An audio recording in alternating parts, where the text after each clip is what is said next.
आप देख रहे हैं लाइव इंडिया हर पल। चर्चा चल रही है कि बांकीपुर से प्रशांत किशोर भी चुनाव लड़ेंगे एमएलए। कैसे देख रहे हैं इसे? अभी जो बिहार में विधानसभा का चुनाव हुआ, आप सब लोग थे ही यहाँ और बहुत सारी चर्चाएं चलती रहती थी और उसमें प्रशांत किशोर जी भी रहते थे। क्या हुआ वो आप सब लोगों को पता है।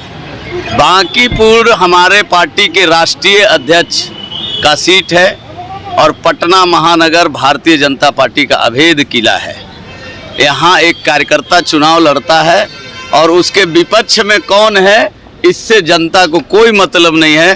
भारतीय जनता पार्टी के साथ आज से नहीं वर्षों बरस से पार्टी के साथ यहाँ की जनता रहती है। चूँकि भारतीय जनता पार्टी है जो लगातार संघर्ष भी की है 90 से 2005 तक और 2005 से लेकर के अब तक लगातार विकास ऐसा की है कि अगर आज कोई 10 साल के बाद इस पटना में आ जाए तो वो भूल जाएगा कि पटना हमको किस पुल से किसर जाना है। एक समय था कि सिर्फ चैनटर एक पुल होता था, बाद में राजेंद्र नगर पुल बना, आज ये पुलों का शहर है, पार्कों का शहर है, मेट्रो है। मतलब ऐसी चीज़ें हैं यहाँ जो एक मेट्रोपॉलिटन शहर में होता है। इसलिए पटना के बारे में कौन आ रहा है जा रहा है उससे कोई मतलब नहीं है। वो जैसे ही घोषणा होता है और यह सीट हम सब लोगों का है। प्रशांत किशोर जी इतने बढ़िया से अगर आएंगे, हम लोग चाहते हैं कि यह भी जैसे बिहार में वो चुनाव लड़े ना, यहाँ भी लड़ लें। उनको और अच्छे से जनता बता दे कि अबड़ी जो जाएंगे वो सीधा मैनेजमेंट करने के लिए जाएंगे, राजनीति तो भूल ही जाएंगे।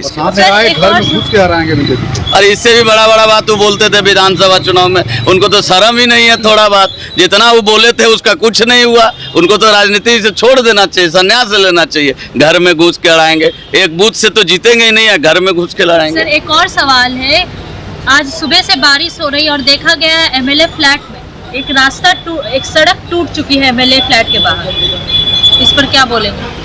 देखिए ये कभी एमएलए फ्लैट बना है। कोई बात नहीं, ये सड़क बनी जैसे आज हमारे यहाँ जल जमाव की स्थिति थी। हमारा जो कुमरार है और हम गए थे वहाँ, सड़क निर्माण भी हो रहा था नाले के ऊपर, जोगीपुर नाला से लेके भूतनाथ तक।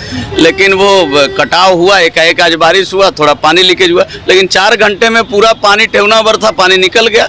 तो वो वहाँ सड़क में कुछ हुआ होगा, हमको जानकारी नहीं है। आप जो बोल रहे हैं तो आपसे जानकारी हुई है, हम उसको जानकारी करके उसका पेट्रोल डीजल में भी लगातार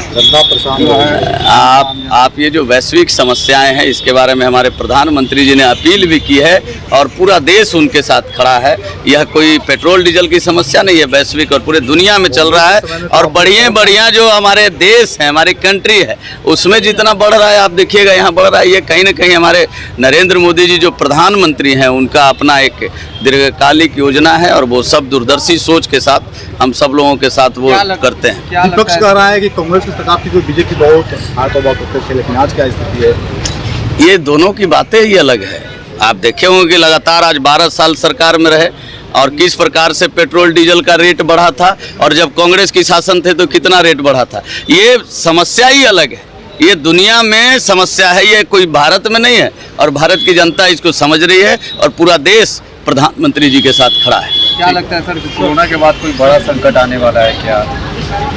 अभी तो आप देख ही रहे हैं, आप ही लोग बोल रहे हैं पेट्रोल डीजल और जो युद्ध की समस्याएं बनी हुई है। कोई युद्ध बहुत अच्छा चीज़ नहीं है, वो चाहे घर का युद्ध हो, चाहे बाहर का युद्ध हो, चाहे किसी 2 देशों में युद्ध है। युद्ध लड़ाई तो अच्छा होता ही नहीं है, वो तो संकट लाता ही है। तो यही है अपनी समस्या सबसे बड़ी।